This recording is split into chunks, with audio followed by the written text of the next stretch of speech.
This morning I'm tending to the Jeep. I was having a little bit of a snow fun the last time I took her out, and I might have ran into a tree. I was drifting around the corners up here, you know, having a good time out in the backwoods, and got a little too cocky and I slid out and hit something. So today we're gonna have to replace the radiator that is 6 months old that I replaced when I bought the Jeep. You live and you learn, but no, you don't. I won't learn from that. I will still continue to snowdrift. So we're gonna be tackling that project today, guys. Well, here are some of the damages, guys. I cracked the bottom of the header panel, slight crack up top, and pretty much busted out all of the clips for my grill. Then the radiator, you guys can see right there, right underneath the trans cooler. It's not leaking any transmission fluid. Luckily, I'd be really pissed off because that's also brand new.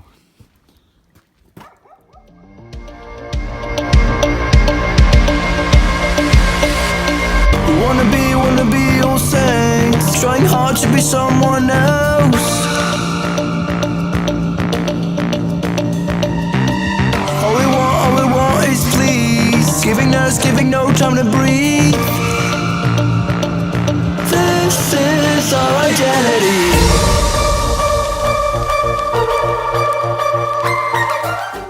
So getting the header panel off is the easy part, guys. She comes right off. It's just some 10mm nuts on the back.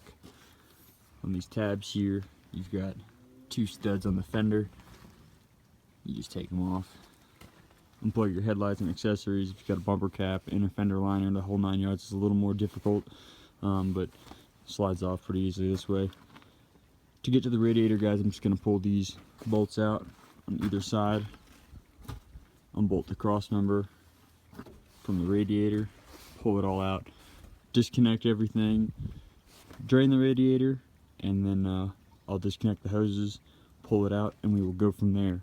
While I have it out, I'm probably going to do a water pump and a thermostat just because I didn't do it the first time, and maybe this was their way of saying, hey, go ahead and throw your water pump in there.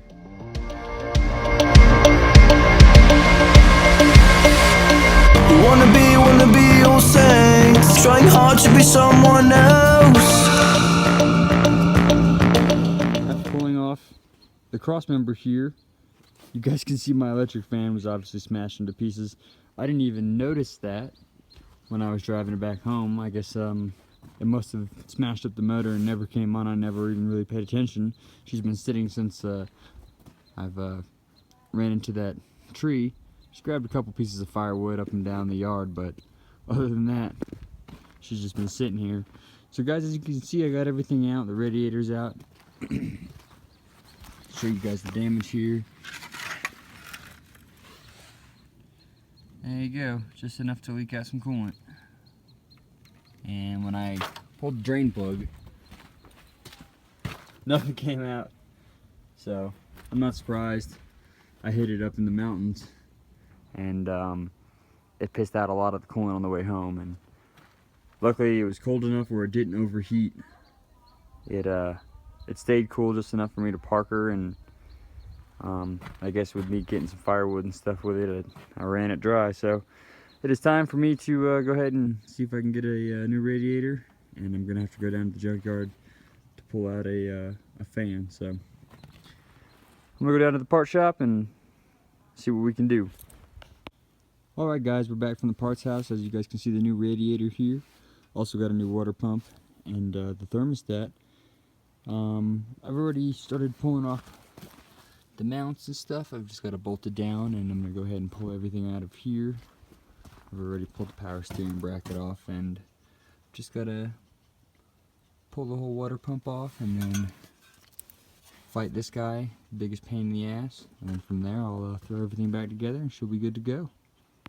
Sorry I wasn't able to do the time lapse, guys. I had to charge my battery here on my phone. I got the water pump off.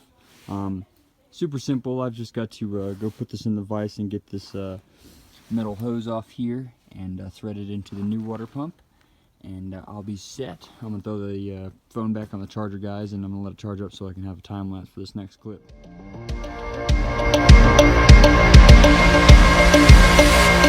We wanna be all saints, trying hard to be someone else.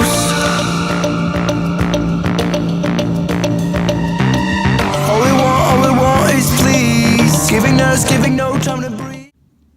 Well, as you guys can see, the Jeep's running fine. I got the radiator, water pump, and thermostat installed.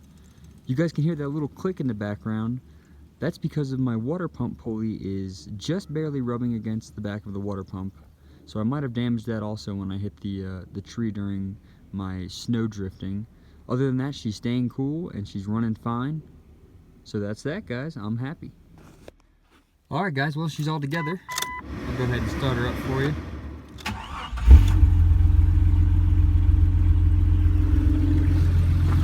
For the first time, guys, the lights actually work on my Jeep. I was at the junkyard. I got some bulbs and wiring for this side, so now my turn signals, my headlights, and my running lamps work.